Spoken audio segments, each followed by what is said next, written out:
Welcome to How to Burn More Fat While You Sleep. What exactly does that mean, burning more fat while you sleep? I'm Jason Grossman, and tonight I'm going to be sharing with you over the next hour exactly how to burn more fat and more calories while you're sleeping. We're going to talk a little bit about the metabolic rate and the three vitality pillars, the three factors that have the largest impact on our body composition, our body fat. We're going to talk about hormones and how they impact our body, a little bit about psychology, a bit about nutrition, and a bit about fitness. So I'm excited to be sharing with you exactly over the next hour on the information on exactly how you can literally burn more fat while you're sleeping. Hands up who would like to burn more fat while you're sleeping. I imagine in my mind all of you guys sitting there saying hell yes out loud, or even in your own mind. So as we get started, a little bit about myself. As for those who don't yet know me, I'm Jason Grossman, and I've really had the opportunity over the last more than 13 years to work with over 5,000 individuals across the planet, all over the globe, and really been able to work with them to work out the most effective ways to effectively burn body fat and keep it off. And you know, it's huge controversy over nutrition and fitness and psychological elements to doing that, but not just achieving that through fad diets and dieting and cutting our calorie intake and smashing ourselves at the gym, but creating a lifestyle and a body for ourselves that not only can we look in the mirror and say, hey, I'm kind of sexy, but also feeling good about yourself, having energy, and I think it's not just about weight loss or body fat loss or losing 10 kilos or 20 kilos. I think it's deeper than that. And as you sit there listening to me, I want to invite you to begin to think about why you're really here this evening. And I believe there's probably three main types of people that are listening right now, and I'm sure you're probably one of these. First of all, I'm sure there's obviously some personal trainers in the room that are listening right now. We do have a lot of personal trainers across the planet, across the globe that do follow us. And I welcome you guys here this evening and glad you can join us. And hopefully you get some cool tips and strategies that you can utilize this evening with your own clients and perhaps even for your own training as well, for your own body transformation. The second person is probably yourself. If you're, people that you're probably fascinated to learn more about nutrition and body and physiology and you're just curious. You guys are. I know you're just curious and you're hungry to learn more about fitness and nutrition and psychology and how the body works. And welcome to you guys as well. And I think the remainder of you guys are probably here. You're probably listening right now because you want to lose 5 or 10 or even 20 or more kilos. For those of you that are in Australia, pounds of body fat, not just weight, but body fat, specifically unwanted body fat that you don't really desire and your body doesn't need. Not just aesthetically, but because you don't feel good carrying that extra weight. So I want to welcome all three of you guys, and I have developed and designed this evening over the next hour in a way that will be understandable and easy to understand for those that this is the first time being exposed to this information, as it will be a little technical. And it is technical enough for hopefully the fitness professionals and the personal trainers to get something out of this as well. A little bit more about myself, and not only have I had the opportunity over the last 13 years to work with over 5,000 individuals, specifically myself, but I've really had the opportunity to build we just recently launched our online personal training service where we do meal plans and fitness programs, and I've created a psychological profiling system to help people overcome self-sabotaging habits and limiting beliefs and fears and toxic habits and values that aren't in alignment. And I've created a program called Mental Vitamins, so we help you break through and have those psychological breakthroughs as well.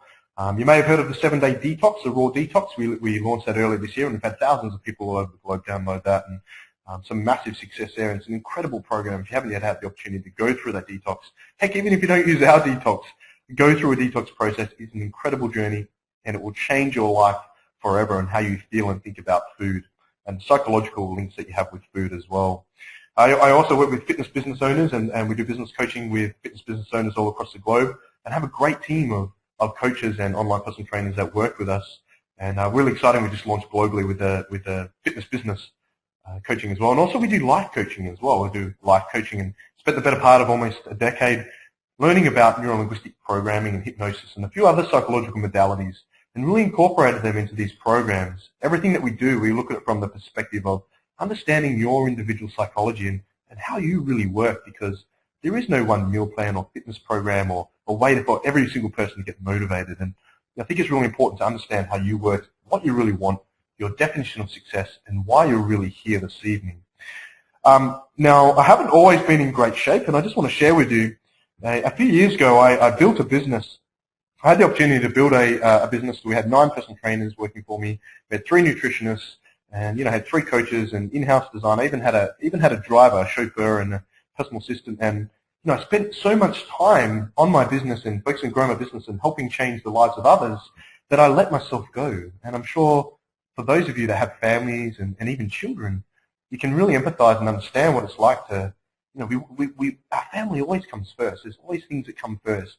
And quite often, we subordinate our own health, our own fitness, how we feel, how we even look. And we subordinate those things to other things going on in our life until we get to a point where you can see on the left-hand side there, this is me, and I'm ashamed about the first picture, that here I am, a fitness professional and expert and business owner that works with people all over the globe, and I ended up fat. On the left-hand side there, I'm almost 120 kilos. For those that are curious, I'm 6 foot tall there. And it wasn't until my brother, who's also a personal trainer, he goes, you got to do something. And he took this photo of me from behind, and again, it's a terrible photo. And I actually shed a tear because I just didn't realize how out of shape I let myself go. And, here I'm meant to be a fitness expert. I work with people all over the world. And it's not something I did intentionally, consciously anyway. I just, I was so focused on my business and so focused on helping people. And I had 16 staff at the time, and that was what was really important to me. And the problem is that I ended up sick for 2 weeks, and better part of last year I ended up with glandular fever, and I really am no better than anyone else. I've just made a lot more mistakes, and I love to share the learnings I've had in my mistakes to help other people that may have made the mistakes or hopefully even avoid them happening themselves. So what I did is I embarked upon a journey to make the commitment, because I realized that my life right now at that point was just unacceptable. I looked in the mirror and I thought, this is ridiculous. I'm better than this. This is below average, below mediocre for me. And, and it does impact other areas of my life. And, I noticed my energy levels, and like I said, I was unwell. So I made a decision. I made a decision that right now, that this is ridiculous. I'm not going to take this anymore. I'm not going to settle. I'm not going to lower my standards so low anymore. I became so disturbed and so motivated that I decided to take action. So what I did is I actually had a nutritionist. I had 3 nutritionists working with me at the time, but I had a nutritionist who worked for me, literally sat at the desk next to me, and my personal assistant sat to the other side of me, my left. So I believe in accountability. So first of all, I booked in 5 sessions a week with my brother to do personal training, keep me accountable, to make sure that I would stick to the plan and do what was necessary. So I saw him five times a week to start with. I had the nutritionist write me out a meal plan, and she was right next to me, so she knew if I wasn't sticking to it. And I even had my personal assistant heat up and organize my foods through a company that made all my foods for me to keep me accountable. And between those, I created that team, and I had a diary. I wrote in all my training, wrote in all my food, and monitored all my, even my emotions. I had set up affirmations and focused on the psychological elements. And anyways, you can see on the right-hand side, just 26 weeks later, in 26 weeks, 6 months exactly, I lost 27 kilos. That's over 1 kilo a week for 6 months. And the first couple of weeks were really tough, I'll be honest. The first 5-6 weeks, but it did get easier as I created those habits. And I share this with you, not to impress you, but to impress upon you that no matter where you are as you sit there listening to me, that only when you make the decision, only when right now the pain of your current situation or life becomes greater than the journey you must embark upon to create the freedom, the lifestyle that you choose, not just to lose weight, but because you deserve a life of fulfillment. You deserve an energetic, abundant life, not just in health, but also in finances and in your relationships. And when you have those low energy levels, and when you subordinate your own health to even your own children, the problem is that you don't have 100% to give, so you don't give 100% to your relationships. You don't give 100%, and even your children, your family get their values from you. So only when you make a decision to go, this is it. It's not just about looking good. It's not just about the aesthetics and the visual, but it's about feeling the way that I know I need to, feeling the way that I deserve to be completely happy and fulfilled. And looking in the mirror and seeing, going, yeah, I look pretty sexy, is just an added bonus. And to be honest, on the right there, that was about a year ago now. This process took place about 2 years ago. I'd like to think and say that I'm in even better shape again now. So I do, even though I come from a health and fitness background, I do empathize and understand where you guys are coming from. So again, welcome tonight. We're going to talk a little bit about the quantum vitality pillars. I believe that the biggest impactors, there's three massive, large impactors that determine our hormones. And we have 7 main hormones. There's a lot more than that, but there's 7 main hormones that impact our composition, our body composition. For those that haven't yet seen the webinar, I did a webinar recently on the 7 laws of weight loss or 7 laws of body transformation. If you haven't had an opportunity to watch that yet, it's on YouTube. Grab that. It's a fantastic webinar. Personally, I love that webinar. I love that information more than this because its focus is purely on the psychological elements and the step-by-step process on body fat loss. Let's talk a little bit about what is your metabolism. Now, we're going to start with the basics, and I know for you personal trainers, some of this will be simple, but I guarantee we will get to the nitty-gritty and you will get a bit out of this. So what exactly is your metabolism? Well, simply put, the metabolism is the rate at which your body uses energy to support all basic functions, which are essential to sustain life, plus all energy requirements for additional activity and digestive processes. So even when we eat food, it creates what's known as a peristalsis effect, where our whole digestive system works in unison. We swallow, produce saliva, that begins to break down the food all the way through to your colon. It all works in one. Even that process is a part of metabolism and takes calories. In humans, metabolism depends on the digestive and respiratory systems that pass nutrients and oxygen into the blood, which the cardiovascular system circulates throughout the organism or throughout our body. Hormones are the principal regulators of metabolism. And again, that's what we're here today to do. And I'm going to share with you specific tips on exactly how you can begin to, as of tonight, burn more fat while you're sleeping. I was speaking to my partner Kaylee today. Those who've done detox have probably seen the videos we did. And she jokingly said, it's simple. To burn more fat while you're sleeping, you don't eat, so you're burning more fat. And I did give that a bit of a giggle, but unfortunately it's not that simple. For you personal trainers out there, even if your clients are training with you 5 times a week, what are they doing the other 160 odd hours a week? It's not what they do with us. That'll kickstart their metabolism, but it's the other 160 odd hours that you're doing. It's the food they're eating, the training they're doing, and so forth. So I'm going to talk to you guys a bit about how to begin to manipulate your metabolism. Okay. Now, the human metabolism is basically made up of 3 parts, as you can see there. Physical activity. Okay, so 20 to 25% of our metabolism is through physical activity. Okay. 10% is through thermic effect of food. Okay, so the thermogenesis is when excess calories is turned into heat rather than stored as excess energy and turned into fat. Now, personally, I'm not a massive fan, and those that have followed me or are involved with me in any way, shape, or form know that with everything we do with nutrition, we focus on cellular nutrition, we focus on psychological elements of nutrition, we focus on something that's known as nutrigenomics, which is how nutrients and food that we consume impacts our DNA.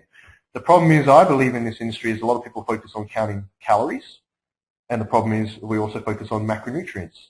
You can have a high-protein diet and lose body fat. You can have a high-fat diet and lose body fat. You can have a high-protein diet and lose body fat. So the problem is that there's too many variables there, and that's why you can hear so many different opposing views and still get results. My focus with everyone that I work with, and a gift for you guys tonight, is to create a lifestyle for you forever, something that you can stick to forever, something that doesn't have an expiry date, something that you can use to create a balance in your lifestyle through nutrition, through fitness, and also, even more importantly, psychology. Okay, that brings us also to your resting metabolic rate, which is 70%. 70% of the human metabolism is made up by your resting metabolic rate. So how efficiently is your body using energy when you're sitting there or lying while you're sleeping? So what we're going to talk about now over the next 40 minutes is we're going to talk about how you can begin to manipulate your RMR, your resting metabolic rate. And that's what it's about. That's the key. Okay. So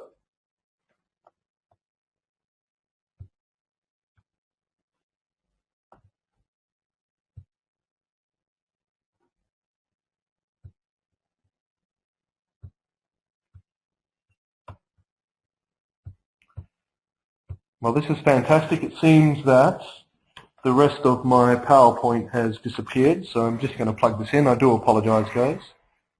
Just bear with me while I open this up. Don't you love it when technical glitches happen halfway through a recording or a live event? Just bear with me a moment while I open this up, guys.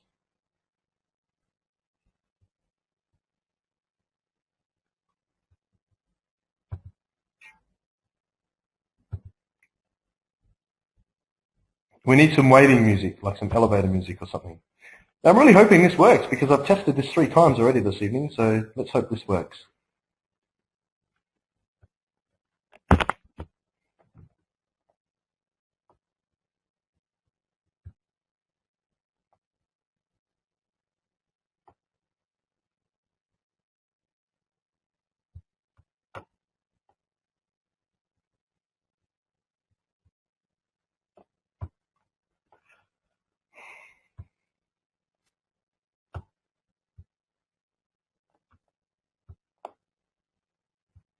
Almost there, guys. I'm not sure what's happening here. I do apologize. This has actually never happened before.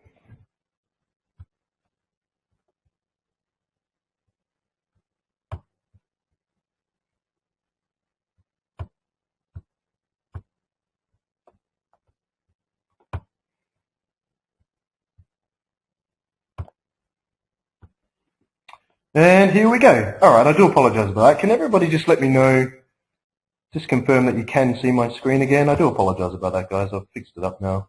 So, Angus, I'm just going to take you off on audio. Angus, are you there? Yeah. Yeah. Hey, how you going? Angus is one of our coaches, one of our online personal trainers. How you going, Angus? Very good. How's things, everyone? Well, they're all on mute, so I won't be able to answer, but I'm guessing in their own minds are saying hello. So, hey, I just want to confirm that you can see my screen, the 10 factors that affect speed of metabolism, before I continue. All good. Yep, you can see it. Beautiful. I'll just pop you on mute. Thanks very much for that, guys. Thanks, Angus. Enjoy the rest. Okay, so we know what metabolism, we've spoken basically about that. So what about the 10 biggest factors that affect the speed of our metabolism? That's what we're going to talk about this evening. Okay, so the first thing is our body size. So regardless of composition, the heavier we are, the harder our body needs to work to perform everyday activity. Now, that can be seen as a good thing and a bad thing, because if you have 20, 30, 40 kilos extra fat, your body's got to work harder and you burn more calories. But in actual fact, and you'll see this afterwards, for every kilo of muscle you have extra, you burn an extra 8 calories per hour. And I know I probably fast-tracked a little bit more there than I need to, but I've always found that really fascinating. It doesn't sound like much, but that's only one variable. That's only one thing. Okay? So, first of all is your body size. The size of your body has a major influence on the speed of your metabolism. A naturally big body means more cells to maintain, which requires obviously more calories. Second is muscle gain. So extra muscle also helps speed up metabolism, as each movement requires the contraction of more muscle cells to move your mass. Fat is not metabolically active, so metabolism will only be higher during movement. So by having the muscle will increase metabolism, but also during movement it will impact metabolism as well, because you do have extra mass, whereas fat won't have that effect. Having more fat doesn't have an RMR, it doesn't have an effect on your resting metabolic, and a positive effect on it anyway. So third is your body composition. So body composition is the difference between your total lean weight compared to fat weight. So your bones, your muscles, your fat, and your internal organs make up, and your biggest organ as well, your skin, make up majority of the composition. A higher percentage of lean body weight results in a high metabolic rate compared with individuals of the same weight with a higher fat percentage. Think of a bodybuilder compared to a sumo wrestler. There's a big difference. Something to note about sumo wrestlers, they actually have a really healthy eating regime, but they actually have a part of their training program to build to eating 10 times that of a normal person, which is a bit excessive. An overweight person weighing the same as an athlete can burn almost the same amount of calories during exercise. However, the leaner person burns more calories at rest. Remember, RMR makes up for 70% of metabolism. If you really want to if you want to get rid of that body fat that you don't want, people train hard at the gym and they eat certain ways and they do all these things, but it really is about manipulating that RMR, that resting metabolic rate. So the leaner person burns more calories at rest because the lean body weight is much more metabolically active than fat weight. 4, as you can see, there is sex, and I don't mean having sex, although they could have an effect. There's huge controversy in the amount of calories that burns. Anyway, I'll let you do your own research there. Men naturally do have a higher degree of lean muscle, and research suggests that this is mainly due to the male sex hormones, namely testosterone, resulting in the difference in body size and composition. So females only have around about 5% of the amount of testosterone as males, and vice versa for estrogen for males versus females. And so males do have estrogen, and females do produce testosterone as well. So 5 is age. Age affects the metabolism for both men and women. After 30 years of age, there's usually a gradual decline. I think that's a big generalization. I've seen it in as early as mid-20s, and I've seen it later as well. Usually a gradual decline in lean body weight and an increase in fat weight. Well, this is mainly due to hormonal changes. This will lead to a lowering of the metabolism. So anywhere from 25 to 30, things seem to naturally slow down. And I'm 34 this year. I'm still quite young. But around the age of 27 for me, I noticed all of a sudden I had to start doing cardio. I had to start watching what I'm eating. And it really did become a lot more challenging. I had to really be a lot more particular about my nutrition and my fitness. So 6 is drugs. There's obviously pharmaceutical drugs that can influence the speed of metabolism, but the more common ones are like caffeine and so forth. Although the effects are slight, the health risks, I believe, outweigh the benefit. If you look at things like duramine and some other, like duramine, which is like 60% amphetamine, which is one of the most potent prescription fat loss drugs, the side effects, obviously, of amphetamines, do they outweigh the results? And again, we're here today to talk about long-term. Caffeine is a very controversial topic, and I'm the first to agree that I love a couple of shots of coffee. But everything has pros and cons. And at the end of the day, you've got to understand acidity and alkalizing, which will be for another webinar as well. If you haven't seen our alkalizing and energize webinar, I highly recommend you watch that as well. 7 is hereditary, okay, which is a very controversial topic at the moment. Differences in our genes can affect metabolism. Some people can have the same weight, fat content, and age, but have different body types. This is known as somatotyping for you personal trainers out there, which result in different metabolic rates. We also know that people are born with different amounts of body fat cells, and unless you have liposuction, you pretty much die with the same amount of fat cells as well. I won't go through the process in depth now, but obviously the size of those fat cells can be increased or reduced. So when you're losing body fat, weight, that's what's happening. You still have the same amount of fat cells though. Other genes could influence the production of more beneficial enzymes, which also aid fat uptake and utilization. Number 8 there, as you can see, hormones, which is the main topic for this evening. Hormones control many of the body's main chemical processes, therefore can influence metabolism, and probably the most potent influence on metabolism for the RMR, the resting metabolic rate. Arising some of the body's important hormones through regular exercise, through nutrition, through how we emote and how we feel in our psychology, can increase lean weight and change body composition. And I believe this to be the most powerful way to do it. 9 is our psychological state, okay, which is one of the main impactors of hormones. Stress and anxiety can cause a rapid increase in energy expenditure.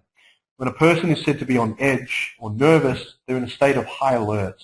So different chemicals circulate the blood vessels and communicate to cells to break down energy stores, ready to provide a greater supply of energy if needed.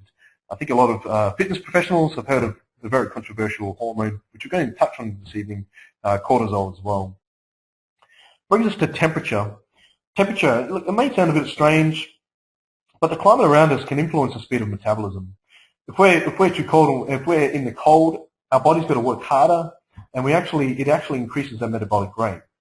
So it's quite fascinating. There's been numerous research and studies done with cricketers and other sporting players that have tested this in saunas in 70 degrees and then 40 degrees and minus degrees, and the body does need to work harder in a colder temperature, so therefore will burn more calories and will increase it. People say, well, how come I seem to put on the extra weight in winter?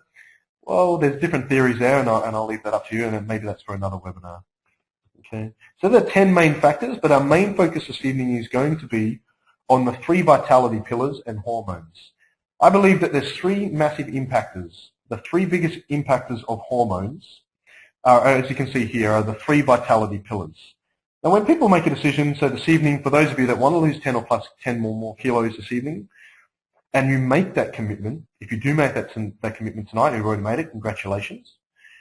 When you make the commitment, most people go, what do I do? Well, I'm going to start walking, I'm going to join a gym, or they focus on fitness. Now, I believe fitness only makes up a very small portion a very small portion of results, maybe 10%. Because you can train your butt off at the gym every single day, but if you eat like crap and you're depressed every single day, you are just not going to get the results you want, and you're not going to be happy anyway. Okay, a lot of us have heard the saying that abs are made in the kitchen. True, to some degree. Our nutrition is even more important than our fitness. When we exercise, it impacts our hormones. I'm going to share how soon. When we eat, it literally impacts hormones. Again, I'm going to share how soon. But the most important is that whenever we think, it leads to emotions and we feel. And whenever we feel, certain neuropeptides are released from the brain, and they're locked into receptor sites in cells. When cells die, they're replaced by a weaker form of version of themselves, and they have more of the receptor sites that were being used and less of the ones that weren't. This is the same with emotions. So emotions are stored at the cellular level. That's why if people do depression or they feel sad, they do it a lot, they can almost become addicted to that hormone or that feeling or that sensation, and the receptor sites increase and multiply as the cells die off and regenerate and grow back. So this happens with nutrition, this happens with food. Okay, so if we don't eat the certain nutrients for 20, 30, 40 years, we don't have the receptor sites in our cells to be able to absorb the nutritional value that we need anyway. If somebody has been doing depression for a long time, there's a lot of receptor sites there that react and respond a lot more easily, a lot faster, a lot better, unfortunately, to the neuropeptides released when we feel that way. I can prove this too. We know that when we get stressed, we release cortisol, and people can be known to store extra body fat around the midsection and so forth as well. So I believe that you can have, this is the thing, have you known somebody, or if you're a PT, had a client, or maybe you know someone even like intimately yourself, where you've eaten well, you've trained hard, but not really got the results that you really wanted or desired. And people blame genetics, but it's not always genetics. There's no fat gene. There's no big bones. Well, there are big bones, but they're just the excuses. That what they do is they dissociate us from the responsibility that we can make a choice and take action to empower ourselves to be responsible for creating the happiness, the body composition, and the lifestyle that we desire and also deserve. So I'm inviting you to begin to empower yourselves this evening to understand that everything starts first with the form of a thought, and your psychology always comes first. Second, nutrition, and third, your fitness. And that's what I'm going to talk to you about this evening, how the 7 big hormones impact each 3 of these areas, and how to alter your psychology, your nutrition, and your fitness training to begin to burn more fat while you sleep. So let's talk a little bit about hormone optimization and the top 7. The 7 main hormones we're going to go through that I believe impact how much fat we burn when we sleep are leptin, ghrelin, insulin, thyroxine, testosterone, growth hormone, and cortisol. I'm going to spend a couple of minutes on each one, and before some of you go, for those of you that aren't personal trainers, looking at this and go, oh my goodness, I'm going to keep this very simple, and I guarantee this information will be very useful in your journey over the upcoming months. Because understanding how foods impact this, how exercise impacts this, how our psychology impacts these 7 hormones will make a huge difference to your ability to be able to manipulate your body composition. Okay, and that's what we're going to go through now. I'm going to spend a little bit, just a brief amount of time, a couple of minutes on each one, and explain them as simply as I can in a cool way so PTs get a bit of a buzz from it as well. Okay, so these are the 7 main hormones that I believe, and we're going to go through these now. Now, I've separated these into 3 categories for the 3 vitality pillars. And these are actually 3 of the laws from the 7 laws of body transformation. So let's talk a little bit about the nutrition pillar. Okay, the nutrition pillar is energy in.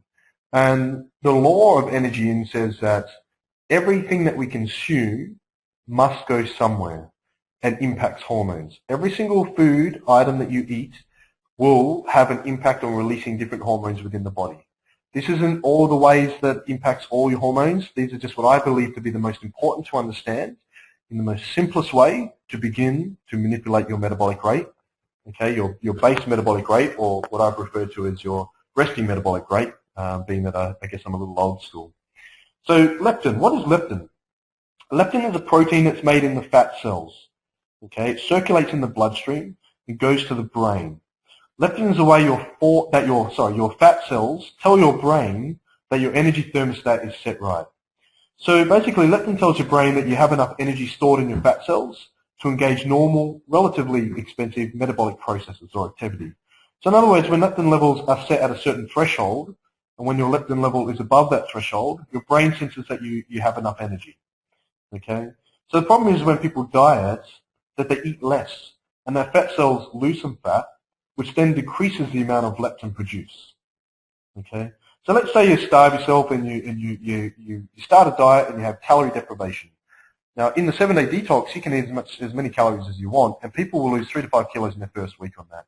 Most people in all our programs will lose 3 to 5 kilos in their first week, and we never count calories, especially in the first month. If you're the sort of person that likes to do that, we understand that everyone's different, and we focus on psychology first. So let's say you have decreased your energy intake. You know, you cut your calories in half. Let's say you lose weight. Okay. Now your leptin levels go below your personal leptin threshold. When it does that, your brain senses starvation. Okay. So when your leptin levels drop, your brain senses starvation. Okay. So you really don't. You want to keep your leptin levels high so that the brain thinks that it's full, that it's not hungry. And that can occur at any leptin level depending on what your leptin threshold is. Your brain senses that and says, hey, you know, I don't have the energy on board that I used to, and I'm now in starvation mode. Then, several processes begin within the body to drive leptin levels back up. One includes stimulation of the vagus nerve, or the vagus nerve, depending where you're from, which run between the brain and the abdomen. The vagus nerve is your energy storage nerve. Now the vagus nerve is turned on and you get hungrier. Okay, so when your leptin levels drop, okay, it sends a signal to the brain, okay, which sends a signal to the vagus nerve. It gets turned on and you automatically get hungrier, even if you're not. Now, wouldn't you agree that's probably not a good thing if you want to lose body fat? So do we want to keep our leptin levels low or do we want to keep them high? We want to keep them high. Now, that doesn't mean we want to keep our body fat high. It just means that we don't want calorie deprivation. We don't want to dramatically cut into our calories where we're going to starve ourselves, or even if the body thinks we're starving ourselves or the brain, and it triggers the vagus nerve and you become hungry. And you might not even need the food. You might not even need that. The biggest problem, it's not bulimia or leukemia. The biggest eating disorder on the planet right now is binge eating. Because people eat and they feel full and they feel sick and they eat too much. And they eat all these GMOs and processed food and gluten and all these other sugars and they eat all this stuff and then they go, oh, you know, and then they don't eat for 12, 13, 14 hours. Okay, and then what happens is psychologically that triggers the effect and then also you get this is happening as well. Okay, so what is the solution? The solution to keeping your leptin levels high is eating more frequently with smaller portions. Now, the reason why I believe that it's important for us to eat smaller portions more frequently, even though I know there's a lot, this is a very big topic right now in the nutrition world. A lot of people are saying you only need 3 meals. A lot of people are saying you need, should I eat smaller portions more frequently? Should I eat less often and eat bigger portions? It all comes down to individuals. I work with people that eat 3 times a day. I do eat with people, but I work with people that eat 8 times a day. We need to work out, and when I work with you guys, or we work with you, we work out your individual needs. Okay, and that's what we work out. But the fact remains that if we always look at it from the psychological elements first, that there's no denying that if we're eating more frequently, we know we're going to eat sooner. Okay, it will keep the leptin levels higher, but psychologically, we're going to be eating more frequently. Okay, we're not going to be starving ourselves, and it's not going to trigger that binge response. It's not going to trigger that response. So psychologically, it makes sense for us to eat smaller portions because we know we're going to eat sooner. We've eaten more frequently throughout the day, and we're going to feel more satisfied psychologically. Okay, so I do think that's really important. So the solution is I'm going to suggest that every 2 to 3 hours, even though I know it's a controversial topic, and if there are personal trainers listening that have different theories, my theory is focused primarily on psychology, and there's no denying that individually, if we do it more frequently, on top of the leptin, that it does have an effect. So that's leptin. Let's talk a little bit about ghrelin. These two kind of work in unison. They work together. What is ghrelin? So when you're hungry or you think about food, your gut releases ghrelin, so it's released from your stomach. This ghrelin acts as a messenger and goes to the hypothalamus in your brain, and it releases a neuropeptide. This neuropeptide continues to increase your appetite and then decreases your metabolic burn.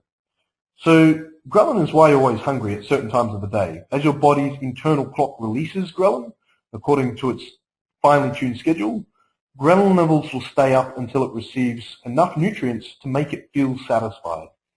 So because it takes time for the signals to kick in, eating slowly is definitely, I know that a lot of people that focus on psychology recommend eating slower, just to give your brain some time to register what's happening and allow the food to hit the bloodstream as well.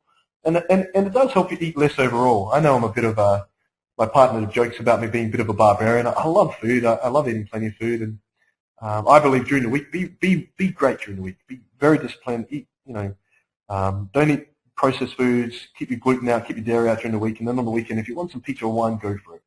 And I know this is a webinar on how to increase your metabolic rate, but at the end of the day, you're here because you want to feel happy. You want to feel energetic. You want to feel fulfilled.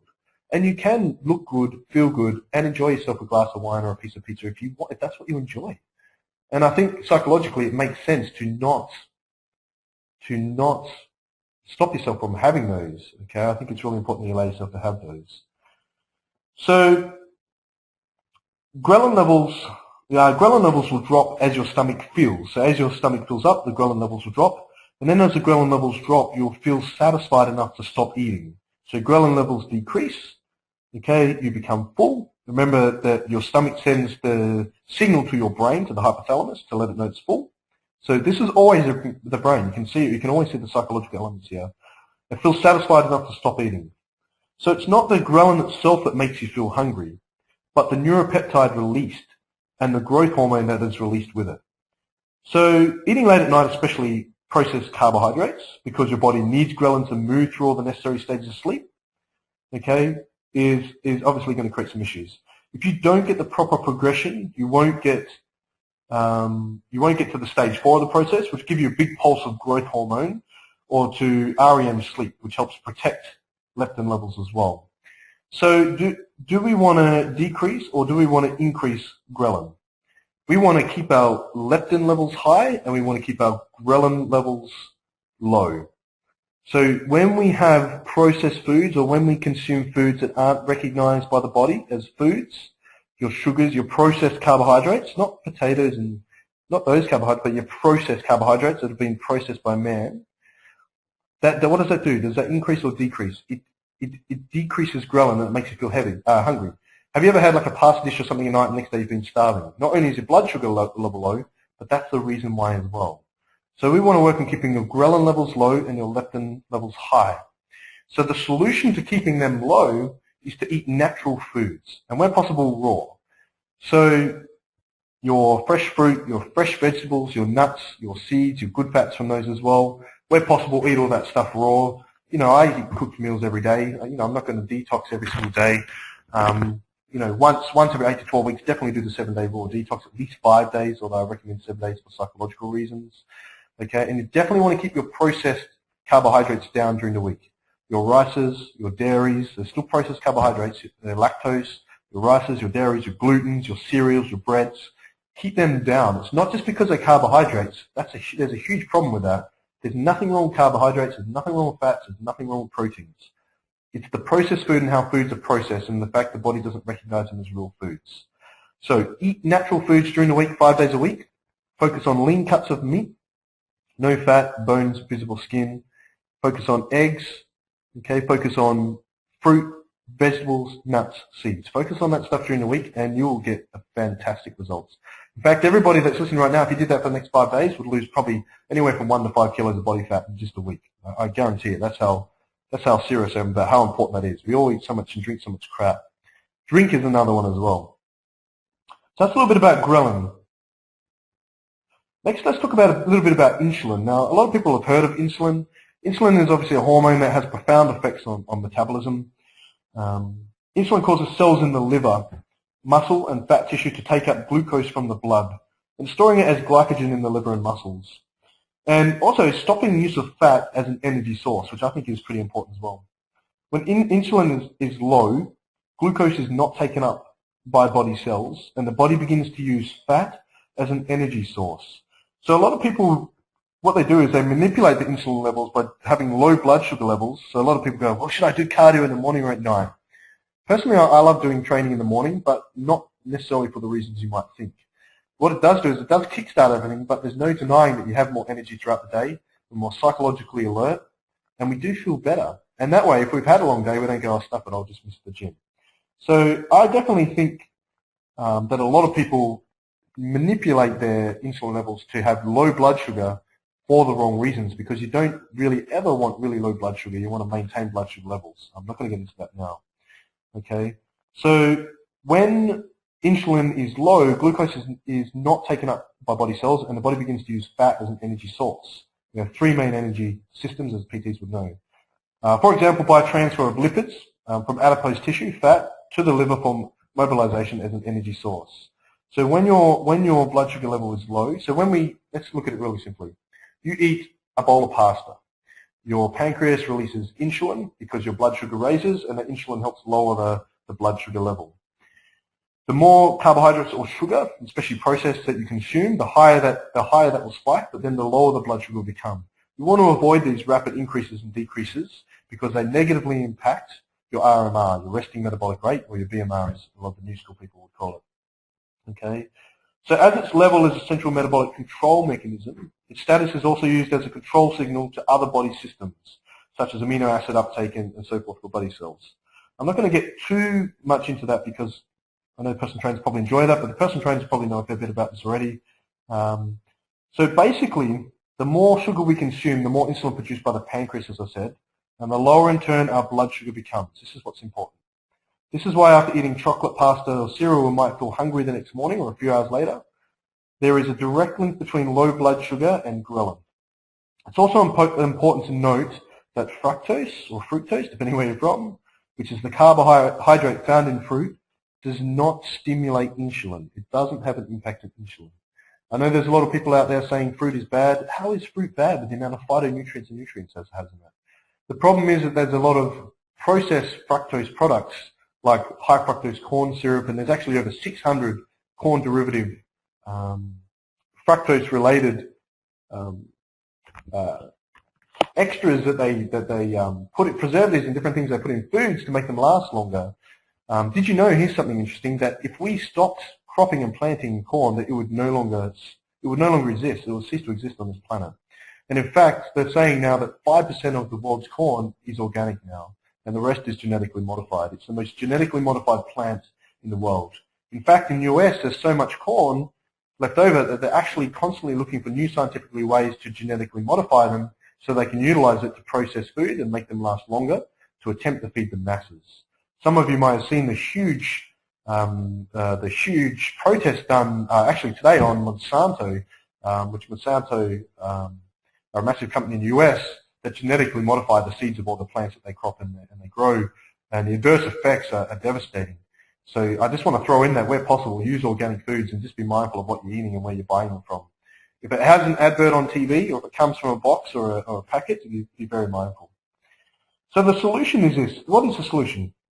This is where the inspiration for the glycemic index came from. So it's important to consume less foods that create massive influxes in insulin spikes and blood sugar to keep our leptin levels optimal also. Okay? Because the more erratic our insulin spikes are, up and down, the more it negatively impacts our ghrelin and our leptin. Remember, we want to keep our leptin high and our ghrelin low. When we get those spikes, we get the adverse effect, and we believe we're hungry even when we're not. When we think we are, because the brain is getting the trigger from the high ghrelin levels as well, and the low leptin levels, which we want to avoid. So consume less foods that create massive influxes, especially processed carbohydrates. Stop focusing on your protein, carbs, and fats unless you're competing in a bodybuilding competition or something. But if you just want to lose body fat, don't focus on that. Eliminate those processed foods during the week. Don't have any processed foods if possible. If you're looking for an alternative, things like quinoa are amazing. Quinoa, it's spelled Q-U-I-N-O-A, quinoa, it looks like. It's actually a seed, not a grain, and it is natural, and it's a brilliant alternative, and it's high in protein as well. Big fan of the quinoa. Okay, so still on the nutrition pillar, let's talk a little bit about thyroxine and the thyroid. So some of you might have heard of thyroid and hypothyroidism or hypo or hyperthyroidism, not producing enough or producing too much thyroxine from the thyroid gland, is I think one of the most well-known through society, reasons why people have weight issues. There's quite often people go, oh, I'm overweight because of my thyroid. Well, is it that, or is it the other way around? Is your thyroid out because you've got the excess body fat? So thyroxine is made up by it's obviously made by your thyroid gland, which most people have heard of. It's a butterfly-shaped gland in your neck, okay? So the thyroxine is critical for the function of your body because it regulates metabolism. Your metabolism, as we know, is a measurement of how much energy the different tissues in your body burn. So thyroxine, which is made from amino acids, actually from amino acid known as tyrosine, increases the metabolism of cells in your body. Okay, so low levels of thyroxine can lead to hypothyroidism, and too much of these hormones, on the other hand, causes hyperthyroidism, as we were saying. So the problem is that the release of too much thyroxine in the bloodstream, okay, which is actually known as thyroid toxicosis, this may be caused by overactivity of the thyroid gland. So some of you may have heard of Graves' disease, which is an inflammation of the thyroid. I'm not going to get too much into that. I don't want to go too much into this. All I want to say is, I know that I'm running a bit behind already. With the thyroid, I think so many people use it as an excuse. But if you really want to maintain thyroxine levels, we know that having too high and too low either way is bad. Whereas most of your other hormones, if we have too much of it, it's not necessarily a bad thing. But this one, no matter if it's too much or if it's too low, either way it has different adverse effects which don't do good things for our metabolism. And we do quite readily easily store body fat. Okay. So hypothyroidism in adults causes a decreased metabolic rate. And this results in symptoms from everything from fatigue and intolerance to cold temperatures and low heart rate and weight gain and reduced appetite and even poor memory and depression. So there's links there to depression, stiffness of muscles and even infertility. So I'm sure you'll agree that it's not really pretty. A solution for maintaining thyroxine is to regulate thyroxine. You want to eat more foods that are high in iodine. Okay, some of you that follow Dr. Terry Walls, and those of you that have any understanding about the paleo diet, I think there's some great concepts in the paleo. I think there's some spin-offs which don't take into consideration the whole alkalizing and energizing factors of our bloodstream, things like too much bacon and so forth. But high iodine like seaweed, sea vegetables, Himalayan pink rock salt, which is actually full of trace minerals that can't be found anywhere else. Table salt, bad. Pink Himalayan rock salt, very good, very healthy. Have that once, twice on your foods a day. Get the pink Himalayan rock salt, brilliant. Cranberries, strawberries, organic navy beans. These kind of foods are high in iodine. They're also great for maintaining myelin in the brain, which without getting into, iodine is probably one of the most important ingredients for maintaining healthy brain function. So iodine, these high iodine foods that I just went through, the seaweed and the Himalayan rock salt, and the cranberries, strawberries, the sea vegetables, organic navy beans, these foods are probably some of the best foods you can eat to maintain healthy brain function as you get older, to avoid things like Alzheimer's and so forth as well. So incredible. Can you think of how many high iodine foods do we eat? There's not many people that eat many. So, you know, you can get seaweed from health food stores and organic stores, and I know a lot of the sumo places, not the sumo salad, the sushi trains or sushi places, a lot of them do it. You can get nori rolls and dried seaweed, preferably get raw. That stuff is incredible as well. So eat foods, add foods light to your diet, and it will definitely help with your metabolism through increased iodine as well.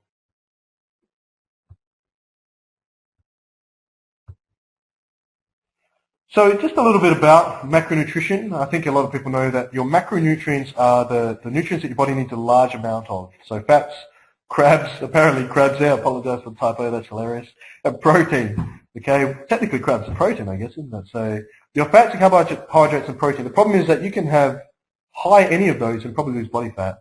So something that's interesting though is that you can have a high fat diet and lose body fat.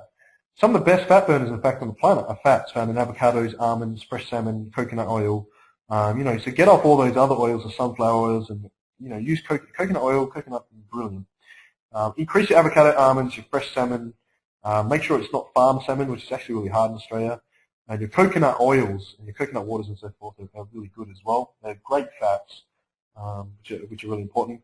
Now, micronutrients are the most important part of nutrition, I believe, And they're the small, your zinc, your magnesium, your calcium. They're all the smaller quantities, the micro. The body doesn't need as much of these. But they also don't make us up as much composition-wise. You have phytonutrients and micronutrients, and obviously you've got vitamins and you've got minerals as well. The most important part of our nutrition and most complex is it creates a building blocks for all nutritional requirements. If you're focusing on a high-protein diet and you're not getting a sufficient amount of micronutrients and phytonutrients, then your body is at much greater risk of creating acidity within the body, which allows it to become more susceptible to illnesses, sicknesses, disease, including cancer and heart disease. So if you're not eating 7 to 9 plus cups or serves of vegetables a day, then you're going to be at much greater risk of these health scares. And right now they say that 1 out of every 3 people in Australia will die of cancer. That is so depressing. And I don't really even like talking about it, exposing it, but it is huge at the moment. But 2 out of every 3 people in this country will die of either heart disease or cancer. If you're in the room with 2 other people right now, both of those people will die of either cancer or heart disease. Those ratios are ridiculous. And it's massive belief now in the nutrition world that a lot of it is caused by the way we eat, the way we think and what we eat. Eating this way is focused on, yes, not only increasing your metabolic rate, but also in a way that promotes healthy brain function, alkalinity within the body, but also keeps your body alkalized, oxygenized, and also keeps it really healthy to maintain homeostasis and have the amount of body fat in your body that you're meant to have. If you're meant to have 10 kilos of fat, fine. If you're meant to have 5, fine. Unless you're competing in a bodybuilding competition. Okay. So a little bit about fluids. So water is an interesting one. What about water? Now, there's been numerous studies and research done on that. Now, you all have access to a recording of this within the next week or 2. I'll put it on YouTube. I'll post it in the event. I'll also send each of you guys as a thank you a copy of this as well so you can have a look through this. I'm going to fast track through this. I am going to suggest, I know we've all heard about the 8 glasses of water and should I drink warm water and cold water? I'm a massive fan of having 500 mils of water every morning as soon as I get up with 1 or 2 lemons in it and having detoxifying water and real nutrient waters, not this bought processed crap that you can buy from the shop. Thanks 50 cents, by the way. So, have that detoxification water in the morning. If you want to speed up your base metabolic rate, your RMR, definitely recommend every morning having half a litre of water, having some lemon in it. Personally, I find 4 to 6 litres a day of water for me because I train an hour and a half to 2 hours every single day. But again, it's different for every single person. I think that you want to be consuming fluids and water, at least a couple of mouthfuls every single hour and keeping that up. I'm not going to go too in deep with that. With your fluids, you want to cut out all your fruit juices, all your dairy products. If you are having coffee, make sure you're not adding milk or sugar. Just have your black coffee, preferably no more than 1 a day. Your green teas can speed up your metabolism, but they do have caffeine or what's known as tannins in them, so they can create a bit of acidity, which is nothing wrong with that. That's fine if you're keeping it fairly low, but I would suggest even your herbal teas. I'm a massive fan of herbal teas as well. So keep your water intake up in your green tea. Most people have heard of that, so I'm not going to go through that. Let's talk a little bit about the fitness pillar. I know a lot of guys will probably be into this, a bit about testosterone, so energy output. So what is testosterone? Testosterone it's known as an androgen, which is a male hormone, and it helps sperm production in men, which we know, as well as causing and maintaining secondary male sex characteristics such as growth of facial hair and all the rest of it going through puberty. While testosterone is generally considered a male hormone, the ovaries in women also produce small amounts, about 5% of that of men, which help female sexual desire and the maintenance of healthy bones and muscle development as well. So testosterone is critical in females as well as men. So resistance training, doing weights in particular, is the most potent stimulant of testosterone production that you can use naturally without taking steroids and so forth. I know a lot of guys will use testosterone supplements. There really is not a lot of potent stuff out there. It is an external source and it doesn't seem to impact the natural production that much. There are products out there, but at the end of the day, you've got to look at, do the side effects outweigh the positives? So at the end of the day, even if you're a female, you definitely want to keep your testosterone levels high, what's high for you. So you want to be sure to lift heavy things now and again. There used to be a huge misconception about women getting bulky from weights. There's so many women out there now that are very feminine. Yes, they're lean, but they choose to be. Okay, and they do lift heavy. Resistance training is the key. Not only do you want to focus on those nutritional elements we spoke about, I believe you want to be doing resistance training and heavier weights, so the 8 to 12 rep range to fatigue, at least 3 times a week. Even if you're a female, you definitely want to be doing that. So if you want to tinker even further, mess around with rest intervals between sets can stimulate different hormonal responses as well. So I read in one study that resting 90 seconds between squat and bench sets actually boosted post-workout testosterone levels or T levels by most, the most, but followed by rest periods of 120 seconds and 60 seconds, which is really fascinating. So, have a play around with the amount of rest in between your sets and your reps, and well, not your reps, sorry, your sets and what you're doing there. But again, if you have any questions with the weight training, obviously we do personalized programs as well. I guess all I want to say here is that whether you're a female, whether you're a male, train heavier. Keep working on your strength, because even outside of testosterone levels, after a period of time, your body needs calcium that draws calcium from its reserves in your bones. Your bones become less dense over a period of time. And the only way to keep those bones dense is keeping your muscle dense as a female or male, so that way your bones can support them. And you can avoid, the hip issues and the bone issues and the broken bones down the track. You really want to maintain that strength. Keep your testosterone levels high, because they do decrease naturally over time. And that will definitely have a massive impact on your resting metabolic rate as well. So train heavier, train with a spotter, focus on compound movements, which are movements that focus on multiple joints, so your larger body part movements, your squats, your lunges, your leg press, your bench press, your deadlifts, your rows, your lat pull downs, those kind of movements.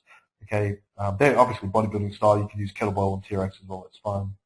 So you want to keep those testosterone levels high. Even if you're a female, you definitely want to keep those up.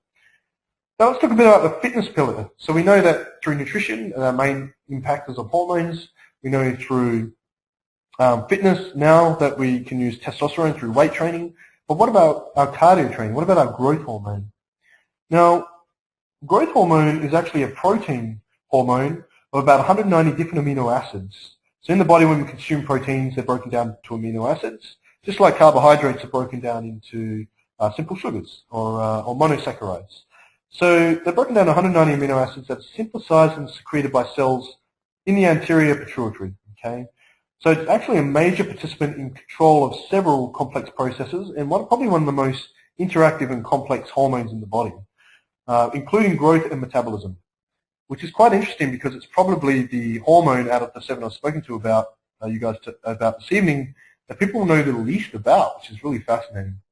Unless, of course, maybe you've got a bodybuilding background or you spent time researching. So some of the metabolic effects, growth hormone has important effects on protein, lipid and carbohydrate metabolism, so the way our body utilizes those macronutrients. In some cases, a direct effect of growth hormone has actually been clearly demonstrated in others as a critical mediator. In some cases, it appears that both direct and indirect effects are at play. And what I mean by that is there's 3 impactors here. So your macronutrients, your growth hormone influences assimilation of all 3. So with protein metabolism, in general, growth hormone stimulates protein anabolism, okay, in many tissues, okay? So catabolism is the breakdown, anabolism is the growth, or the increase. This affects reflex increased amino acid uptake, increased protein synthesis, and decreased oxidation of proteins. So essentially what that means is that when our growth hormone levels are higher, protein metabolism is better, and we get the most usage from those amino acids for recovery and growth of muscle mass. With fat metabolism, growth hormone enhances the utilization of fat by stimulating triglyceride breakdown and oxidation, okay, in adipocytes. So what it actually does, increased growth hormone can actually break down and help fat transport faster as well. So not only does it help recovery, from training, help increase muscle mass through strength training, but it also helps break down body fat as well. And from a carbohydrate perspective, carbohydrate metabolism, which is the breakdown of carbohydrates or assimilation within the digestive system. I apologize to those that aren't PTs. I hope it's fascinating you're still with me. Growth hormone is one of a battery of hormones that serves to maintain blood glucose with a normal range. We know that we want to maintain normal blood glucose or sugar levels, to maintain high leptin levels and low ghrelin levels, so that way our base metabolic rate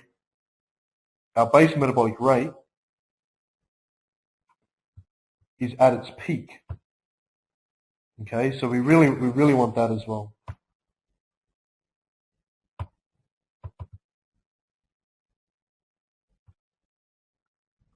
Okay, I just noticed that my screen disappeared, so I just pressed play on that again, so hopefully you can see that again now. Okay, so how do we keep our growth hormone levels high? Whether you're a male or a female, HIIT training, okay, HIIT training, which is high interval training. HIIT training and interval training.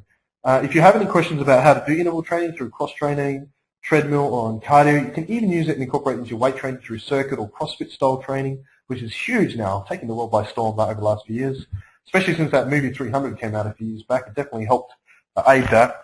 And you definitely want to be incorporating some kind of interval training into your regime, at least once, twice, even not 3 times a week. It doesn't mean you need to destroy yourself, but what it does is it increases growth hormone levels because you're doing lactate tolerance training. By increasing the amount of lactic acid produced by the muscles, it also increases the amount of growth hormone. Without going too much in depth, I know we're running over time, we'll be finished in about 5 minutes, guys. At the end of the day, you want to keep your growth hormone levels high because it helps metabolize proteins, fats, and carbs. Okay, it helps for recovery, helps for muscle growth, but it also helps maintain blood sugar levels, which means it helps with insulin. It also helps maintain high leptin levels and low ghrelin levels. So it's overall one of the most critical from affecting the whole system. Okay, so it's really important that even if it's just once a week, do some HIIT training, get your cardiovascular up, do some HIIT training. If you have any questions on how you can do that, so you might do a minute at a base rate and then 30 seconds all-out sprint. A minute at a base rate, 30, and you might just even do it for 10 to 20 minutes once a week. Again, if you have any questions specifically on how to do that, let us know and we'll help you out with that. So one more hormone to go and then we'll wrap it up. Okay, and let's talk a little bit about the psychological pillar, which I believe that even if you have the best nutrition and the best fitness, if you don't have your psychology right, if you haven't overcome fears and doubts and aligned your values and overcome limiting beliefs, and you haven't dealt with self-sabotaging habits or anything that's going on like that, and you get yo-yo, if you're this person that's got yo-yo results in your life with fat loss, it'll be something to do with the psychological pillar. And this is exactly what we invite you to do in our programs. Become aware of your beliefs, your habits, your fears, and your values, and align them the way they need to, so that way when we do your meal plan that's personalized, and we do your fitness program that's personalized, you do get incredible results. Not just get those incredible results, but you maintain them forever. And that's what's important.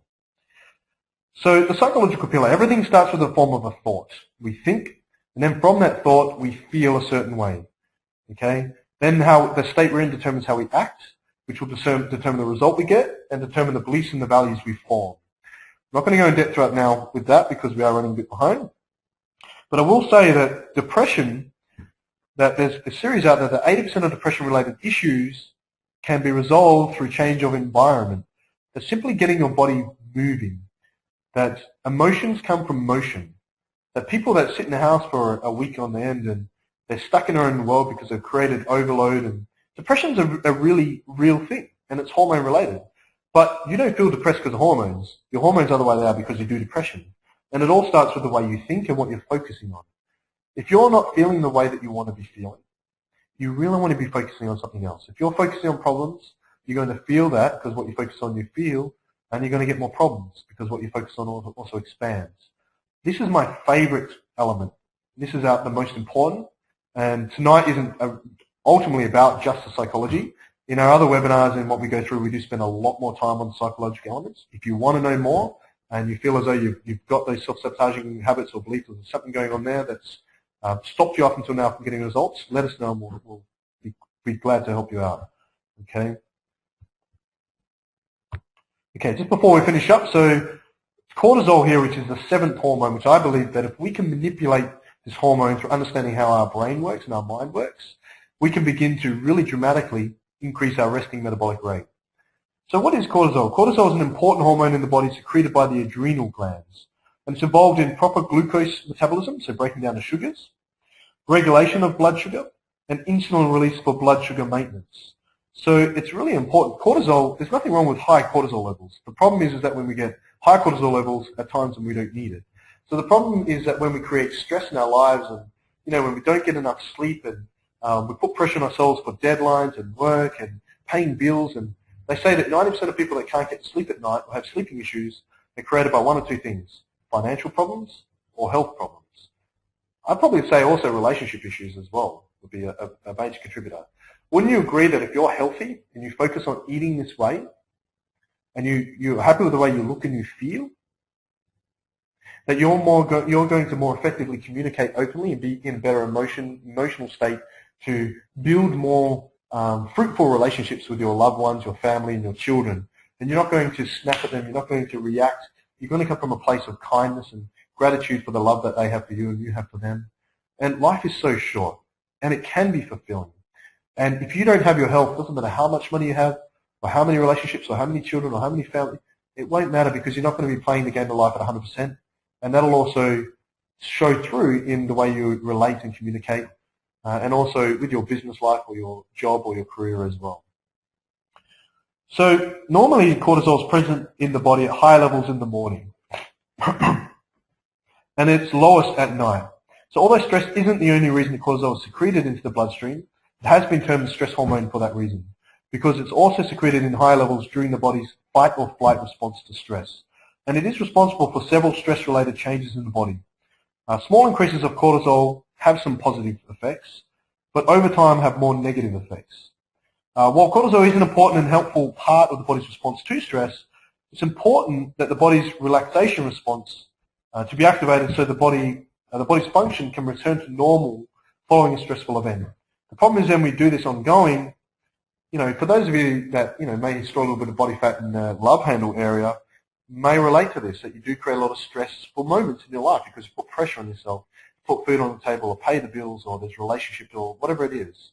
It may even just be something to do at work, so we keep those cortisol levels high, and the relaxation trigger doesn't kick back in, and they stay high. And what that does is that it slows everything down, and it increases our ability to store body fat, especially in certain areas where we store a lot more body fat, like for myself. Mine are definitely the love handles, as you saw by my earlier photo. Okay. So with cortisol, how do we regulate our cortisol levels? Well, the ways that I believe that if you're not yet doing this, you want to be doing one of these following exercises. Okay. To keep them under control, I think visualization exercises and affirmations are definitely a way to go. Most people act to default. You are habitually responding to different things in life right now by default because you've created habits. And if this sounds like you, we need to break that pattern and change the psychological habit so you think differently. We use a lot of affirmations first thing in the morning and when we go to bed, not just thinking positive. We use visualization exercises and focusing on what you're grateful for in your life. What about the relationships that you have? Okay, focus on who loves you and who you love, and thinking about what you're thankful for. We keep a journal of emotions. You track your nutrition, you track your fitness, but what about the psychological elements? Do you ever track your emotions and how you respond to different experiences and your food and your training and different energy levels? And I think it's really critical that we do that. Massive fan of doing yoga or Pilates, even a couple times a week. It definitely allows you to switch off. You need a switch off mechanism. And if you're like this right now, your life's been like this up until tonight, you need some accountability. You need somebody, you need a group, you need a community, you need an accountability captain, a partner, a coach, somebody you need to switch off. Going to the gym and smashing yourself at the gym is good, but that increases cortisol levels. We need a relaxation thing. So even if it's just once a week, a yoga or a Pilates class, even if you get an instructor, listening to relaxation music is really cool before you go to bed or sleep. There's certain breathing exercises, and meditation's a massive one as well. You definitely want to incorporate in this. And my favorite is regular holidays. Once a year, you want to be getting away overseas for 2 to 4 weeks. You might think, well, I can't afford it. Well, if you want, talk to me and I'll show you how you can afford it. Okay, we can talk a little bit about the financial side of things. Okay, every 6 to 8 weeks, my partner and I leave the state to go away for 2 or 3 nights somewhere, just to get away. Okay, and then twice a year we want to go overseas. We've got a month in Europe in August, and later this year we're going to the US for 2 weeks. We'll actually do New York, Times Square for New Year's Eve, which is going to be really exciting as well. You need those timeouts and those breaks where you don't think about work or stress or anything. Just get out, and you might need some you time as well if you have family and children and partner as well. So you definitely want to be doing this, and this is probably stuff you know, but do you do it? Okay. So there you have the 7 big hormones. Okay. So the leptin, the ghrelin, okay, and so forth. You have those 7 big hormones. Some other ways that I definitely recommend to increase your metabolic rate. There's a couple of supplements here on the screen that you should be able to see. L-carnitine increases fat transportation by up to 600%. We have a store. If you have any questions about anything we've gone through tonight, post it in the event. and I'll send you that way. We use a raw vegan protein with our detox. We use a super green as well, which has chlorella, spirulina, and wheatgrass in it as well to increase our chlorophyll levels and alkalize and energize our bloodstreams. So there's some additional ways to burn fat. What I want to share to you is recently we launched 2 weeks ago globally in the UK, US, and Australia a new quantum online personal training program. And I want to offer an opportunity for just 5 people that are online. There's over 100 of you guys online listening still right now. Thank you so much for putting up with me this long. I really hope you found it fascinating, got some cool information. If you have any questions, let me know. But if you hang tight just for a couple of minutes, I have an opportunity just for 5 people that are online right now. The first 5 people to raise their hands, only out of the 100 of you guys, there's more than 100 of you guys on now, will get this opportunity this evening. First of all, this is Nathan. Nathan recently did the program. In just 8 weeks, he lost 8 kilos, okay, using this program. Okay, now, which is pretty cool. You can see his before photo there and his after photo. I know it's a little bizarre because his tattoo is on the opposite side, but you can see one is a mirror image because he took a photo of himself in the mirror beforehand. Obviously, he was a little bit more proud the second time and had somebody else take it for him. Pretty noticeable, hey? That's just 8 weeks in our program through personalized meal plans, fitness program, and our quantum online personal training program. Okay. This is Kathy. Kathy went through the program in 12 weeks. She lost a considerable amount of weight. In fact, in this photo here with our program, she lost over 20 kilos. You can see a before and after photo. Some of you might have seen these photos before. I worked with Kathy personally, and we spent a lot of time on the psychological elements. And to some degree, it was a lot more like it. This program is different to any other program because it's not just a personal trainer or fitness program, but it's like a life coaching program in a way that we look at it from the perspective of making sure that it has global impact on the rest of your life to create that dream life that you deserve, to be able to travel where you want, when you want, to be able to look and feel the way that you deserve, and to create fruitful relationships. I think that's really important. So this is Kathy, just gone through our program as well. She's lost over 20 kilos in the program. This is Patricia, who actually lost over 30 kilos. And you can see in the program there how far she actually comes. She's a machine. She went really hard. She was a pleasure to work with and was absolute Nazi with herself in the gym. And she was one of the most disciplined nutrition people that I've ever met.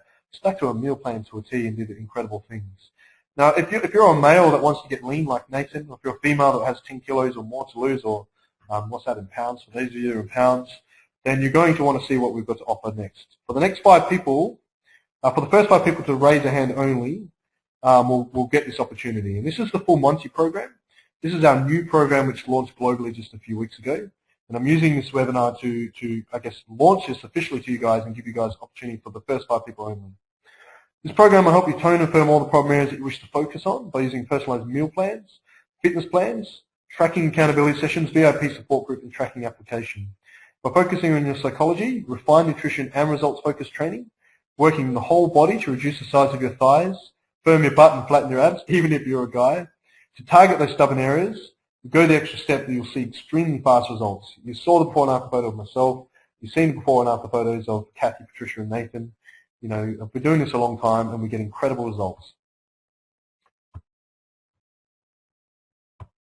So what exactly is the Full Monty program? This is what you get in the program. The first 5 people to put their hand up will get this program this evening. First of all, you receive monthly personalized meal plans created for you, specifically meal by meal, every single meal of the week. You get a 7-day planner, you print it up, you put one on the fridge, laminate it, take one into work. This gives you something, a guideline, to follow. And this is personalized by an expert suited to your personal needs as well. Okay, so if you're a vegan or vegetarian, we can do that. We've got numerous recipes as well, and in fact, we're actually launching in 4 weeks a new recipe library, and you'll have access to extensive amount of recipes as well. That'll be created by an expert. Every 4 weeks, you get a new one in this program. You also get a personalized fitness program as well, where we do an exercise by exercise, step by step, workout by workout, exactly what you do in your workout. Whether you train at home, at a park, or in a gym, we'll create you that personalized program tailored specifically to your needs. Every single 4 weeks, you get a new one of those tailored to your needs. You print it up, and you just off you go and use it. In 4 weeks, we're also launching an extensive video exercise library, where there'll be hundreds of exercises with videos, so you'll have access to those as well. In this program, you also get the 7-day raw detox program. If you already have it, then great. If not, you get it as a bonus, and you get all your shopping list, recipes, and meal planners and that.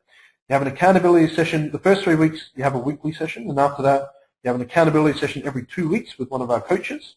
expert coaches who will work with you to create your new meal plan and fitness program every month. Every 2 weeks you get a new plan and keep you on track to make sure you are achieving the fat loss goals or the results that you want to achieve. So you get your very own coach and fitness expert and also become an athlete of the mind with our very own mental vitamins program.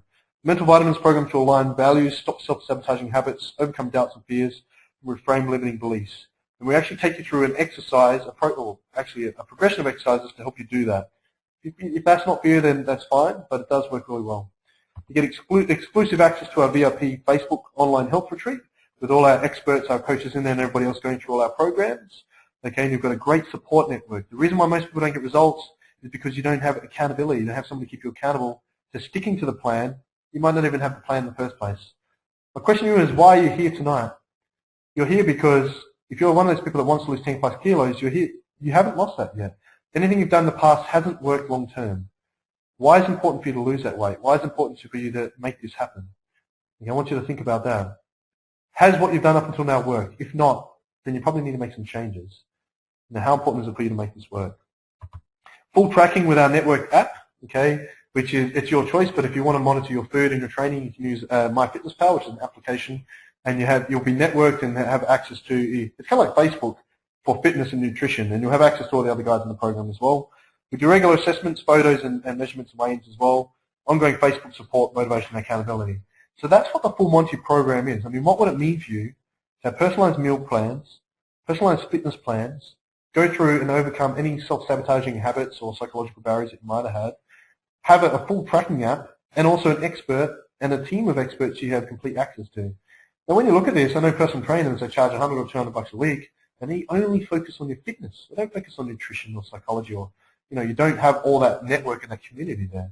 Now, all this, it sounds like it would be worth a lot of money, but in actual fact, for you guys tonight, despite first 5 people to put your hands up only out of all of you guys, like I said, there's over 100 of you guys listening right now, we'll get the entire Full Monty program for one of these 2 options. The first option is the 3-month membership for the Full Monty program. Get everything in that program I just went for just $59 a week, which is a ridiculous price. The first 5 people only need to raise their hand now on the webinar will get this. Or, and I can see a couple of people put your hand up, awesome. Or you can choose a 6-month membership where you do save yourself $10 a week, and it's only $49 a week for your own coach, personalized meal plans, fitness programs, tracking, VIP group, networked app, and also overcome the psychological barriers. It's just the first 5 people that raise their hand now. I can see that Kareem's raised a hand, Laurenette raised a hand, Rob, thanks guys, keep raising your hand. So we've got 2 more spots. The first 2 people, next 2 people to raise their hand will have access to one of those, the Full Monty program for that as well. Okay, if those people that have raised their hand, if you can please stay online for me, just everybody stay online that raised your hand. Okay, and for everybody else, I just want to say thanks very much for joining us. I really hope that you've got something out of tonight. I know, for me, it was really finding that balance between making it, complicated and extensive enough for personal trainers, but simple and effective enough for the everyday person. And whether you're somebody who wants to lose weight, whether you're a personal trainer or someone who just wants to learn, I really hope I have the opportunity to connect with you in the near future. As a token of my appreciation, I would like to offer each of you a free fitness and nutrition coach, so don't take us up on that offer tonight. A free nutrition and fitness consult with myself personally or one of our other coaches, and we can answer any questions you have. Please, if nothing else, just implement the strategy you've learned from this evening, and I look forward to having you join us in future webinars. If I can please have the guys that held their hands, that raised their hands to stay online for me, and and everybody else, I look forward to speaking to you soon. Thanks very much, guys. Thank you.